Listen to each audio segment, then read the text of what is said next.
설 명절 잘 보내셨습니까?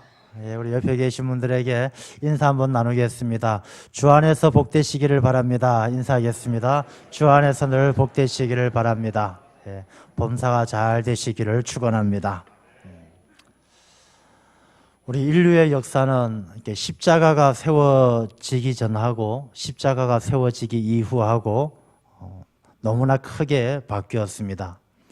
골고다 언덕에 예수 그리스도의 십자가가 세워지고 나서는 그 이전의 세상과 또 다른 세상이 열렸습니다. 그래서 십자가가 가는 곳마다, 십자가가 세워지는 곳마다 이 세상이 바뀌고 나라가 바뀌게 되어졌습니다. 유럽도 십자가가 세워지기 전에는 유럽을 바바리안들, 야만인들이었죠. 다 해적들이었고 야만인들이었지만 십자가가 세워지고 나서 유럽은 바뀌어졌습니다. 대한민국도 십자가가 들어오기 전에는 우리나라가 아주 힘든 상황에 있었습니다. 우리 대한민국도 한 140년, 150년 전 십자가가 들어오기 전에는 아주 비참하고 가난하고 힘들었던 세월을 보내었지만 이 땅에 십자가가 세워지면서부터 놀라운 변화가 일어나기 시작했던 것입니다. 왜 십자가가 세워지게 되면 세상이 바뀝니까?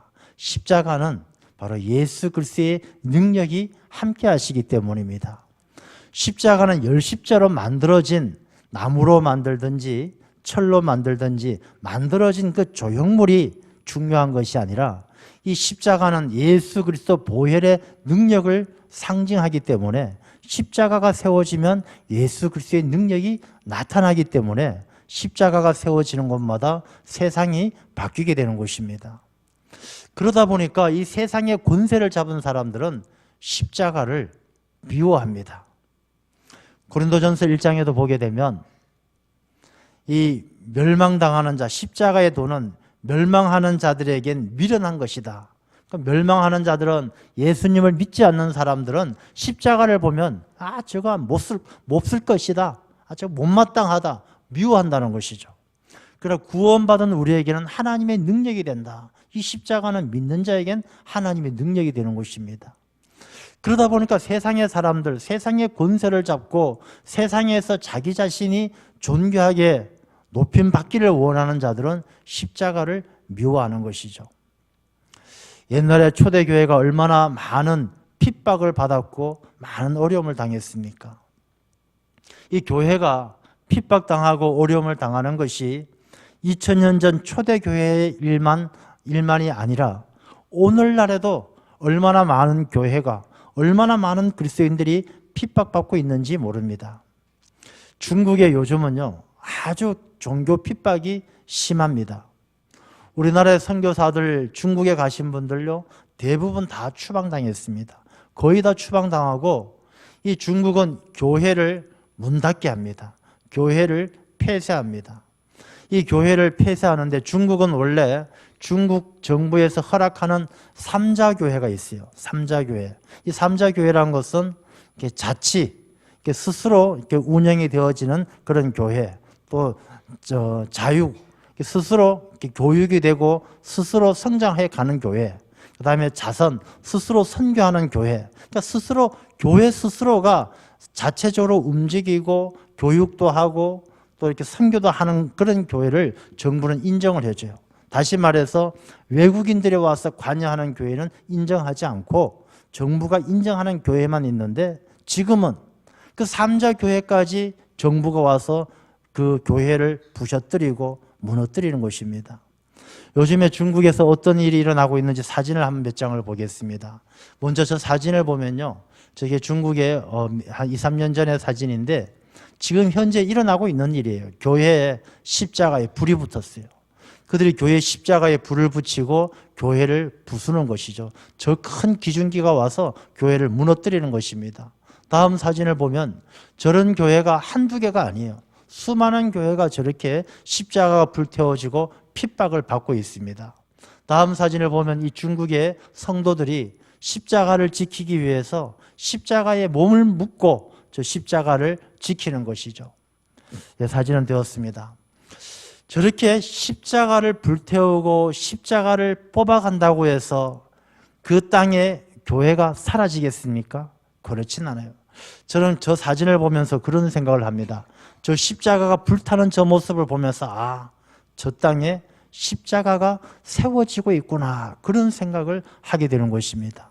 왜냐하면 저 눈에 보이는 십자가가 불에 타는 것은 핍박당하고 고통당하는 것이지만 그 핍박과 고통을 통해서 진짜 예수 그리스도의 능력이 나타나는, 눈에 보이는 십자가가 아니라 골고다 언덕에 세워졌던 예수 그리스도 보혈이 흐르는 그 십자가가 저 땅 가운데 든든하게 세워지는 줄로 믿습니다.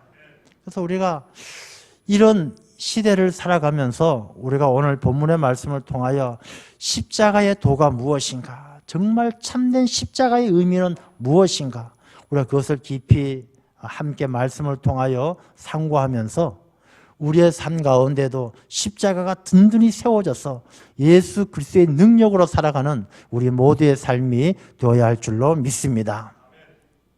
이 십자가는 고난을 상징합니다. 고난. 원래 이 십자가가 역사의 전면에 등장하게 된 것은 예수님께서 십자가에 달리시고 나서부터 십자가가 이 역사의 전면에 나타나는 것이죠. 그 이전에 십자가가 없었던 것은 아니지만 그 이전의 십자가는 굉장히 수치스러운 거예요. 사형수들을 죽이는 형틀에 불과했던 것이죠. 그래서 십자가는 재수 없어, 꼴보기 싫어, 숨겨, 안 보이는 곳에 감춰. 십자가는 원래 그런 존재였습니다. 그렇지만 이 십자가가 예수님께서 십자가 위에서 죽으신 이후에 이 십자가가 상징하고 십자가의 의미와 십자가의 능력이 달라진 것입니다. 그것이 십자가에게 어떤 변화가 일어났는지 말씀을 통해서 살펴보려고 합니다. 먼저 예수님께서 십자가에 달리시게 된 것은 바로 빌라도 총독의 재판 때문이죠. 우리가 지난 1월 달에도 전 대법원장인 양승태 씨가 이제 구속되는 헌정사상 초유의 일이 일어났습니다. 그 이유가 무엇입니까? 사법농단. 사법농단 말은 그렇게 하지만 그 내용을 보게 되면 재판을 자기의 양심과 법에 따라서 하는 것이 아니라 자기의 이익과 목적을 가지고 재판을 잘못했다는 것이죠. 이런 사법농단은 우리나라에 최근에만 있었던 것이 아니라 2000년 전 빌라도 법정에서도 이 사법농단이 있었던 것입니다. 빌라도가 생각하기에는 예수님이 죄가 없어요. 예수님을 사형시킬 만한 죄인이 아니에요. 근데 이 빌라도는 예수님을 십자가에 못 박히도록 내어주셔요. 왜? 자기의 유익을 위해서. 자기가 예수님을 십자가에 못 박도록 사형을 선고하지 않으면 이 유대인들이 들고 일어나서 반란을 일으킬 것 같고, 이렇게 반란이 일어나면 자기 자신이 총독 자리에서 잘릴 것 같으니까 자기의 이익을 위해서, 자기 자리를 지키기 위해서 예수님을 십자가에 못 박도록 예수님을 십자가형에 처한다. 땅. 그렇게 사법농단을 자행했던 것이죠. 예수님의 입장에서 참 억울한 일이죠. 너무나 불합리한 일입니다. 자신은 사형을 당할 만한 죄를 지은 적도 없는데 그렇게 십자가형을 당했으니 예수님께서 얼마나 억울하시겠습니까? 사실 십자가라는 것은 이렇게 우리의 삶 가운데에도 억울하게, 불합리하게 우리가 십자가를 져야 할 때가 찾아오는 것입니다. 여러분들이 살아가면서 하나님 왜 내게 이런 십자가를 주십니까? 탄식이 나올 때가 있지 않습니까?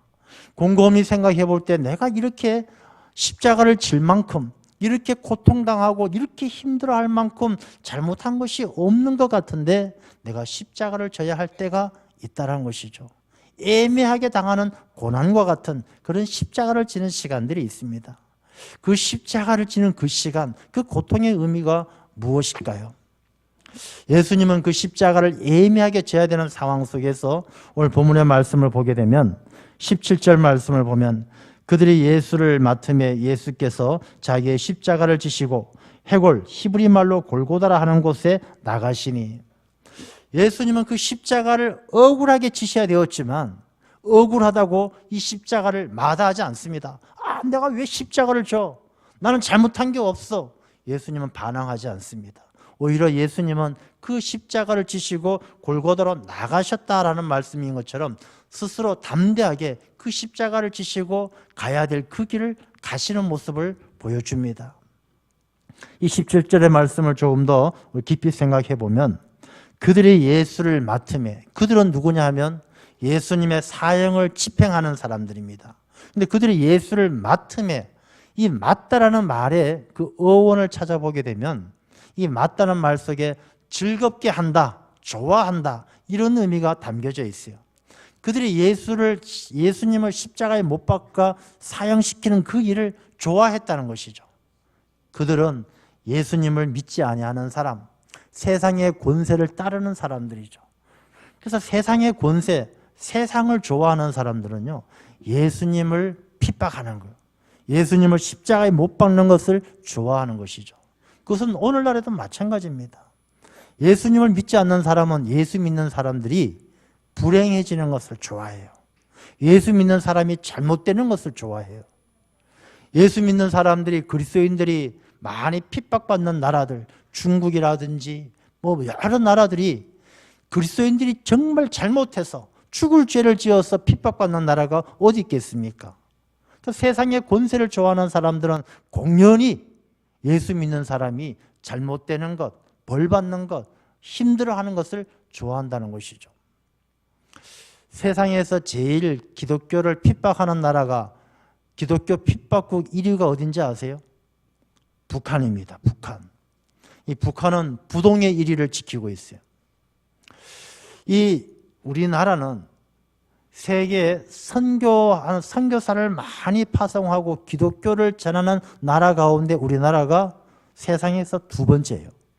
미국이 제일 선교사를 많이 파송하고 그 다음이 우리나라인데 전체 인구수라든지 그 국가 그 경쟁력, 국가의 힘을 따진다라면 사실 미국보다 우리나라가 훨씬 더 많이 선교사를 파송하고 복음 전하는 일에 힘쓰고 있죠.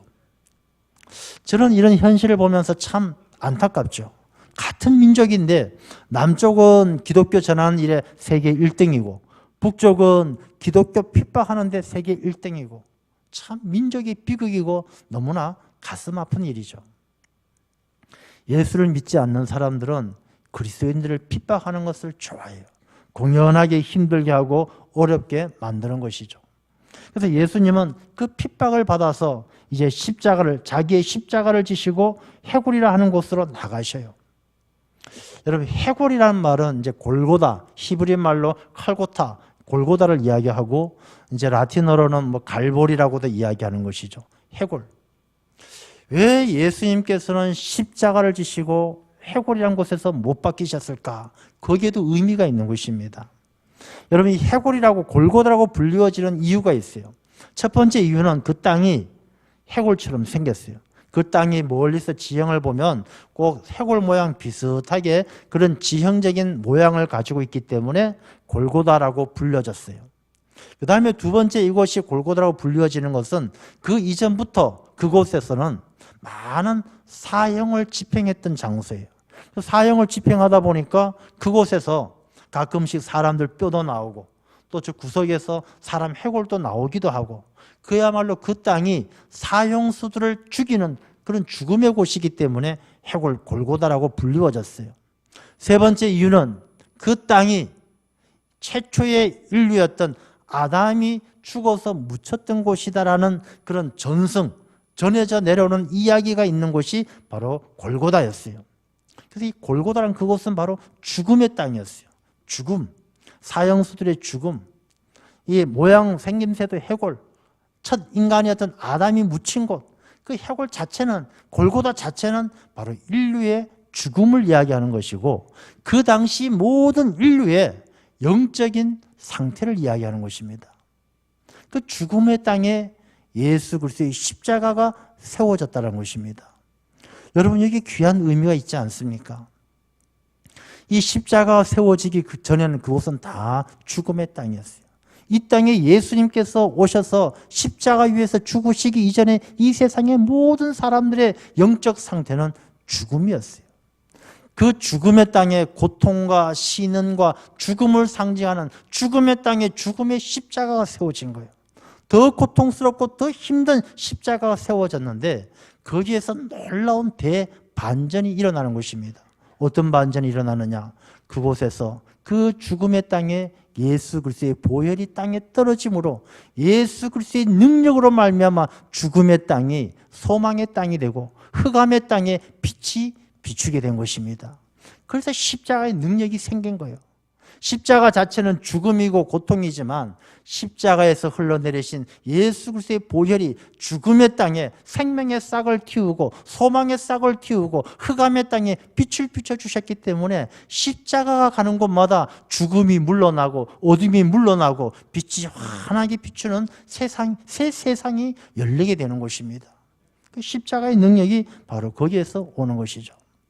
그 십자가를 지실 때 예수님은요, 억지로 지시지 않으셨어요.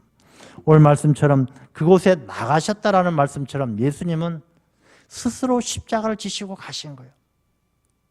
예수님께서 억지로 이 세상의 권세자들에게 생명을 빼앗기신 것이 아니라 예수님께서 십자가 위에서 하신 말씀처럼 테텔레스타이 다 이루었다.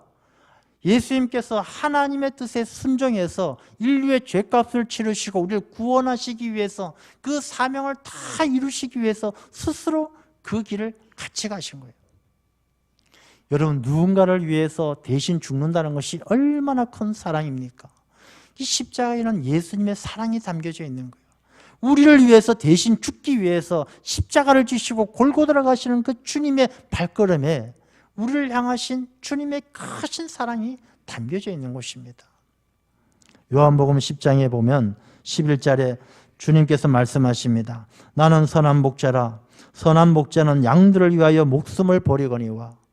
예수님은 목숨을 빼앗긴 것이 아니라 우리 양들과 같은 우리를 너무 사랑하셔서 예수님은 우리를 위해서 목숨을 버리신 거예요. 내어주신 거예요. 요한복음 10장 17절 18절을 보면 아버지께서 나를 사랑하시는 것은 내가 다시 목숨을 얻기 위하여 목숨을 버림이라. 이를 내게서 빼앗는 자가 있는 것이 아니라 내가 스스로 버리노라. 나는 버릴 권세도 있고 다시 얻을 권세도 있으니. 그러니까 예수님께서 우리를 위해서 생명을 내어주신 것이죠. 그리고 예수님께서 그 사랑을 표현하고 우리에게 죽음의 땅, 해골과 같은 우리 죽음의 삶을 생명의 삶으로, 흑암의 땅을 생명의 빛이 비추는 땅으로 바꾸시기 위해서 십자가를 주님께서는 도구로 삼으셨다는 것입니다. 그 십자가 위에 고통과 고난, 채찍에 맞고, 여러분 상상을 해보십시오. 십자가에 매달려 있는 주님 얼마나 고통스러웠겠습니까? 가시 면류관에 그 십자가 위에서 피는 흘러내리고 정신은 아련해 오고 움직일 때마다 정말로 찢어질 듯한 고통을 당하는 주님, 그 주님께서는 하나님의 뜻을 이루기 위해서, 우리의 사랑을 드러내기 위해서, 이 땅의 보혈의 능력으로 생명을 주시기 위해서 십자가를 주님께서는 도구로 삼으셨다는 것입니다. 여러분, 우리에게 십자가를 지는 것과 같이 애매하게 힘들고 어려운 일이 찾아올 때 여러분 깊은 깨달음을 통해서 이 십자가는 하나님의 뜻을 이루기 위해서 내게 지어주신 나의 십자가구나 라는 것을 깨닫는 그런 은혜가 있기를 축원합니다. 그 깨달음이 있어야 우리가 주님을 따를 수가 있는 것이죠. 주님께서 말씀하지 않습니까? 자기를 부인하고 자기 십자가를 지고 나를 따라야 할 것이다. 우리가 이 세상에서 다 좋고 다 행복하고 다 즐겁다라면, 자기 십자가를 지지 않는다라면 결코 주님을 따를 수가 없는 것이죠. 우리가 십자가를 지는 것처럼 힘들고 어려운 일이 찾아오면 이 골고다 위에서 십자가를 지고 가신 주님을 생각하며 이 일을 통해서 하나님은 나를 쓰셔서 하나님의 뜻을 이루시고 새 일을 이루어 가시고, 이 죽음의 삶, 내가 살아가는 골고다와 같이 이 척박하고 메마른 삶에 생명의 보혈을 주셔서 예수 그리스도의 능력을 주셔서 새롭게 하시는구나. 그 은혜를 깊이 깨닫고 감사하는 그런 우리들이 되어야 할 줄로 믿습니다. 예수님께서는 이제 십자가를 지시고 골고다에 가셨습니다. 18절 말씀을 보면 예수님께서 십자가에 못 박히시는데 양쪽에 두 강도가 있어요. 이 두 강도와 함께 예수님을 십자가에 못 박는 것은요, 마귀의 계략이에요. 마귀가 사람들을 속이는 거예요. 어떻게 속이느냐? 예수님의 가운데 딱 있고 양쪽에 추거마땅한 두 강도를 딱 세워놓음으로써 저 세 사람은 똑같은 사람이다. 예수 특별한 사람 아니다. 구원자 아니다. 아무것도 아니다. 저 죽어가는 양쪽의 강도들과 똑같다.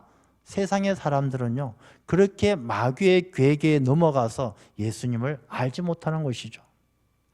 예수님은 그 마귀의 괴계 가운데, 마귀의 계략 가운데 쓰시고 양쪽에 두 명의 강도가 있습니다. 한 명의 강도가 예수님께 이야기합니다. 당신이 진짜 하나님의 아들이십니까? 그렇다면 당신이 십자가에서 내려가 보십시오. 당신도 내려가고 나도 내려가게 하고 우리 한번 같이 살아봅시다. 당신이 진짜 하나님의 아들이라면 그 정도 능력 있지 않겠습니까? 그렇게 이야기합니다. 옆에 있던 다른 강도는 이 사람아 무슨 말을 그렇게 하는가?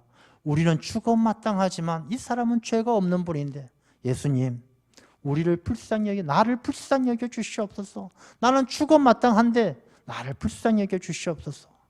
예수님께서 그 사람에게 너가 나와 함께 오늘 낙원에 있으리라. 그 영혼을 구원해 주셔요.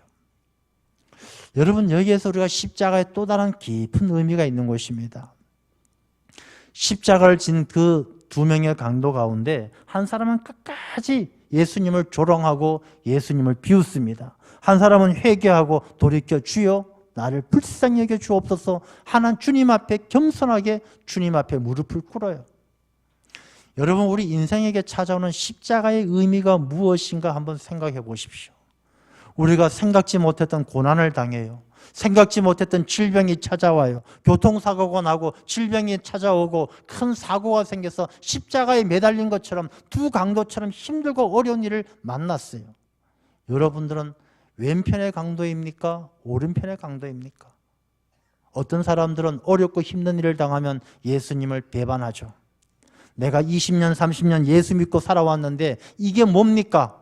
왜 이런 사고가 생기고 이런 어려움이 생기고 당신이 진짜 하나님의 아들이기나 하십니까? 라고 조롱하는 그런 강도가 되는 사람이 있어요. 또 어떤 사람은 그 십자가에 매달렸을 때 내가 죄인입니다. 내가 죽일 놈입니다. 주님 나를 불쌍히 여겨 주옵소서 회개하는 사람이 있어요. 회개하는 사람이 구원받았어요. 여러분, 우리가 힘들고 어려운 십자가를 지는 것 같은 고난을 당할 때 그때는 주님께서 우리에게 회개하라고 부르시는 바로 그때인 줄로 깨달으시기 바랍니다. 우리가 힘들고 어려울 때 원망의 시간이 아니라 주님을 비웃는 시간이 아니라 주님을 조롱하는 시간이 아니라 주님 앞에 내 자신을 겸손하게 내려놓고 주여 나를 불쌍히 여겨 주옵소서 회개할 때에 너가 나와 함께 낙원에 있으리라 주님께서 우리를 구원해 주실 줄로 믿습니다. 그래서 십자가의 자리는요, 회개의 자리예요. 십자가의 자리는 주님을 바라보는 자리고 돌이키는 자리다라는 것입니다.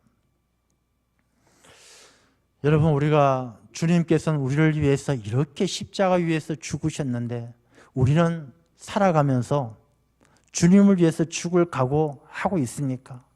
우리는 늘 자기를 부인하고 자기 십자가를 지고 예수님을 따라야 한다라고 이야기하는데 자기를 부인하십니까? 자기를 십자가를 지십니까? 우리가 자기를 부인하지 못하고 자기 십자가를 지지 못한다면 아직도 이 십자가의 도를 깊이 깨닫지 못하는 것입니다. 십자가의 도를 여전히 미련한 것으로 생각하는 것입니다. 십자가의 도를 깊이 깨달을 때 십자가의 도는 하나님의 능력이 되고 예수 그리스도의 능력이 되는 줄로 믿습니다. 이제 십자가에 달리신 예수님의 그 머리 위에는 나사렛 예수 유대인의 왕 이런 표가 딱 붙었어요. 그 표가 붙었는데 그 표를 히브리 말로, 로마 말로, 헬라 말로 다 기록되어져 있어요. 그 당시에 히브리 말로, 로마 말로, 이 헬라 말로 딱 써붙였다는 것은 온 세상 사람들이 다 알게 했다는 것이죠. 히브리 말 쓰고 로마 말 쓰고 헬라 말 썼으면 뭐 요즘 말로 영어로 쓰고 중국어로 쓰고 다 그냥 온 세상 사람이 알도록 다 써붙인 거예요. 여기에서 이 말씀의 의미가 무엇이겠습니까? 십자가는요, 이 십자가는 바로 예수 그리스도가 이 땅에 만왕의 왕으로 오셨다는 것을 선포하는 자리예요. 여러분, 예수님께서 만왕의 왕으로 오셨다는 것을 의리의리한 궁전에서 안 하고, 의리의리한 아주 왕좌에서 의자에 앉아서 안 하고, 이 십자가 위에 달렸을 때 비로소 만왕의 왕이시다라는 것을 온 세상 가운데 선포하셨다는 것입니다. 여러분, 우리가 이 세상을 살아가면서 내가 예수님을 따르는 그리스도인이다라고 자랑할 수 있는 것은요, 우리가 성공해서 자랑하는 것이 아니라, 높아져서 자랑하는 것이 아니라, 좋은 자리에서 자랑하는 것이 아니라, 가장 힘들어하고 가장 어렵고 가장 고통스러울 때 내 안에 주님께서 함께 하심으로 진짜 예수 그리스도가 만왕의 왕이고 내가 그 주님을 따르는 진짜 그리스도인이라는 것을 나타내는 시간이 바로 십자가에 매달리는 시간이에요. 좋을 때 자랑하는 거 누가 못하겠습니까? 야, 내가 예수 믿고 교회 다녔더니 사업이 잘 돼서 돈 많이 벌었어, 복 받았어. 이런 자랑은 예수 믿는 사람, 안 믿는 사람 다 할 수 있는 거예요. 예수 안 믿는 사람도 야, 내가 뭐 했더니 잘 됐다, 다 자랑할 수 있어요. 진짜 그리스도인은요, 그럴 때 자랑하는 것이 아니라 가장 힘들 때, 가장 고통스러울 때, 가장 어려울 때에도 주님밖에 없습니다. 주만이 나의 복이 되십니다. 나는 주님만 바라봅니다. 여호와 하나님은 나의 요새시고 나의 반석이십니다. 가장 힘들고 어려울 때 주님을 붙들고 주님이 나의 왕이심을 고백하고 내가 주의 백성임을 고백할 때 하나님은 바로 그 사람을 그리스도인이라 하나님의 자녀라 칭하는 줄로 믿습니다. 우리 힘들고 어려울 때는 낙심하고 절망하는 시간이 아니라 힘들고 어려운 그 순간이 하나님을 붙드는 시간이고 주님을 붙드는 시간이고 주님과 함께하는 시간인 줄로 믿습니다. 이 십자가 위에서 예수님은 그렇게 죽으시는데 그 밑에서 로마의 병정들은요, 그 예수님의 옷을 나누고 있습니다. 겉옷을 쪼개서 나누고 그 다음에 속옷을 나누는데 이 속옷은 통으로 짜서 찢어서 나누기 너무 아까워요. 값이 떨어져 버려요. 그래서 이 통으로 나눈 옷을 누가 차지할 것인가 서로 제비뽑기를 하고 있어요. 예수님은 십자가 위에서 인류의 죄를 대신해 죽으시고 보혈을 흘리시는데 그 밑에서 로마의 병정들은 누가 더 많이 가질 것인가, 누가 더 많은 소유를 가질 것인가, 거기에만 전적으로 마음을 빼앗기고 있는 것이에요. 예수님께서 십자가에서 죽는 것 관심이 없어요. 그냥 자기 잘 되는 것, 자기 많이 가지는 것, 더 많이 배우는 것, 더 큰 집에 사는 것, 더 높은 자리에 올라가는 것, 거기에만 마음을 빼앗기고 있는 것입니다. 여러분, 이 인류의 비극은요, 예수님을 영접하지 않은 것이 아니라 예수님을 십자가에 못 박은 것이 아니라 더 큰 비극은 예수님께 무관심한 게 더 큰 비극이에요. 미움도 사랑이라고 이야기하지 않습니까?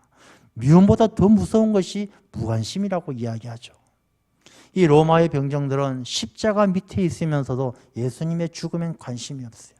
자기가 더 많은 것을 차지하고 더 좋은 것을 차지하는 데만 관심이 있어요. 여러분, 우리가 신앙생활하는 우리 모습을 한번 생각해 보십시오.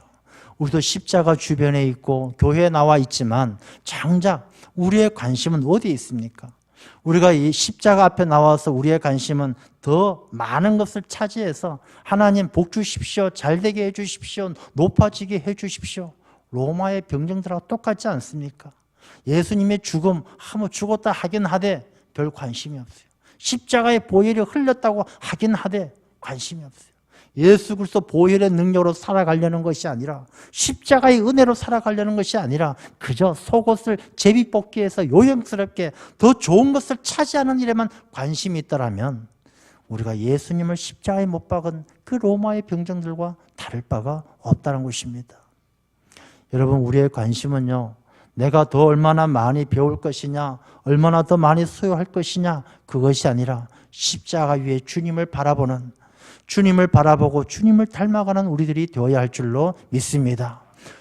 그 주님을 보십시오. 주님은 십자가에 달려셔서 겉옷도 주고 속옷도 주고 다 내어주시고 정말로 아무것도 가진 것 없이 십자가 위에서 달리셨어요. 그 십자가 위에 달리신 주님께서 뭐라고 말씀하십니까?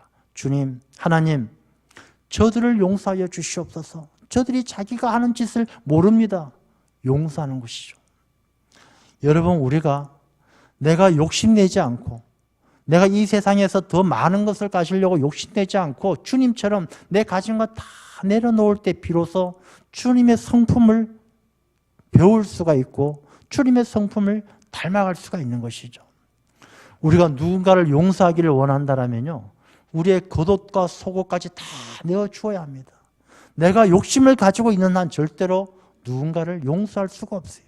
주님께서 다 내어주시고 십자가에 달리셔서 저들을 용서해 주신 것처럼 우리가 겉옷도 주고 속옷도 주고 오른밤 때리면 왼밤도 내주고 다 내어줄 때 비로소 주님을 닮아 용서하는 사람이 될 줄로 믿습니다. 주님께서 말씀하시요, 너가 오늘 나와 함께 낙원에 있으리라. 다 내어주고 다 내어주었을 때 비로소 한 영혼이 얼마나 귀한지 알고 그들에게 복음을 전할 수 있는 사람이 된다는 것입니다. 자기가 욕심을 버리지 않으면요, 복음 전할 수 없어요. 우리가 복음을 전하려면요, 겉옷도 주고 속옷도 주는 것처럼 밥도 사주고 선물도 사주고 정말 아낌없이 주는 마음속에서 복음이 전해지는 거예요. 어떤 목사님이 그런 얘기 하시더라고요. 자기 교회 집사님이 병원에서 시한부 판정을 받으셨대요. 참 힘들대요. 그래서 병원에 가서 참 어렵게 되어졌는데 이 병원의 신방관 목사님이 그런 말씀을 하셨대요. 병원에 와서 내가 이 병원의 의사들이나 간호사들에겐 복음을 전할 수 없지만 당신이 바로 그 복음을 전하는 사람이 된다면 그들이 얼마나 큰 은혜를 누리겠습니까? 당신을 이 병원에 보낸 것은 하나님께서 그들에게 복음을 전하기 위해서 하신 것입니다. 이렇게 이야기를 했대요. 그래서 그 집사님이 그 말씀을 듣고, 야, 내가 사명을 갖고 내가 죽기 전까지 복음을 전해야 되겠다. 그렇게 열심히 복음을 전했대요. 그 복음을 전하니까 더 긴 시간 또 하나님께서 복음을 전해서 그들이 교회에 나올 수 있도록 그분을 사용하셨다는 그런 이야기를 들은 적이 있어요. 우리가 가장 힘들고 어려울 때 우리가 복음 전하는 일을 소중하게 생각해야 되는 거예요. 내가 십자가를 지는 것처럼 힘들고 어려운데 다른 사람이 구원받든지 말든지 난 몰라. 그건 그리스도인의 자세가 아니란 것입니다. 내가 가장 힘들고 어려울 때 주님은 한 영혼을 구원해 주신 것처럼 내가 힘들고 어려울 때 복음을 전해서 다른 사람을 구원할 수 있는 그 영혼 구원의 사명을 가지고 복음을 전할 수 있는 그런 믿음을 우리가 가져야 될 줄로 믿습니다. 이렇게 십자가는요, 놀라운 능력이 있는 것이죠. 이런 십자가가 세워지니까 세상이 바뀌지 않을 수가 없는 것입니다. 우리가 출애굽기에 보게 되면 마라의 쓴물이 나오잖아요. 쓴물 가운데 하나님이 지시하신 나뭇가지를 던지니까 단물로 바뀌어졌어요. 그 나뭇가지가 무엇입니까? 바로 예수 그리스도의 십자가예요. 프란체스코라는 성자가 있었습니다. 이 프란체스코가 시골을 가는데 어떤 아낙네가 우물에서 물을 길어 갑니다. 우물에 물을 길어 놓고 거기에다가 나뭇가지를 하나 뚝 부러뜨려서 물 위에다 던지고 머리에 이고 가는 거예요. 아니, 아주머니, 왜 이 물동이에다가 나뭇가지를 던지십니까? 이 나뭇가지를 물 위에 올려놓아야만이 이고 갈 때에 물이 요동치지 않고 물이 흘리지 않고 물을 이고 갈 수가 있습니다. 그렇게 이야기하더라는 것입니다. 이 프란체스코는 큰 깨달음을 얻었어요. 우리 인생을 살아가면서 내 마음에 십자가가 얹어지면은 어떤 세상의 물결에도 요동치지 않고 내가 예수 그리스도의 평강을 지킬 수 있겠구나. 그걸 깨달았어요. 그래서 늘 목에다 십자가를 걸고 그 십자가를 마음에 던지는 것처럼 늘 십자가를 생각하면서 자신의 마음을 잘 지켜갔다는 것입니다. 여러분, 이 말씀을 통해서 우리가 십자가의 능력, 십자가에서 예수 그리스도 보혈의 능력이 이 골고다와 같은 우리의 삶 가운데 흘러내림으로 우리가 예수 그리스도의 생명으로 예수 그리스도의 능력으로 살아가는 우리들이 되어야 할 줄로 믿습니다. 여러분의 삶에 십자가가 함께 하셔서 쓴물이 단물로 바뀌어지듯이 놀라운 십자가의 능력으로 승리하는 삶이 되시기를 주님의 이름으로 축원합니다. 기도하겠습니다.